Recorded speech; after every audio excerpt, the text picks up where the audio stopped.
کیا آپ جانتے ہیں کہ دنیا کی سب سے طاقتور خفیہ ایجنسی نے ایک بے گناہ آدمی کو مار کر خود اپنے آپ کو عدالت کے کٹہرے میں کھڑا کر لیا؟ 1972 میں میونخ اولمپکس میں فلسطینی دہشت گردوں نے 11 اسرائیلی کھلاڑیوں کو قتل کیا۔ اسرائیل نے بدلہ لینے کی قسم کھائی اور موساد کو حکم دیا کہ ہر ذمہ دار کو ڈھونڈ کر ختم کرے۔ جولائی 1973 میں موساد کی ٹیم نے اپنے ایک ہدف کو ناروے کے چھوٹے سے شہر للہامر میں ڈھونڈا۔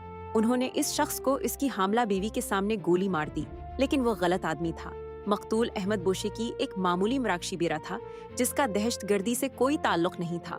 ناروے کی پولیس نے 6 موساد ایجنٹوں کو گرفتار کر لیا اور انہیں کھلی عدالت میں سزا سنائی گئی۔ یہ پہلی اور آخری بار تھا جب کسی مغربی ملک نے موساد کے ایجنٹوں کو مجرم قرار دیا۔ اسرائیل کو نہ صرف بین الاقوامی شرمندگی اٹھانی پڑی بلکہ بوشیکی کے خاندان کو خاموشی سے معاوضہ بھی دینا پڑا۔ طاقت بھی کبھی کبھی غلطی کرتی ہے اور غلطی کی قیمت ہمیشہ چکانی پڑتی ہے۔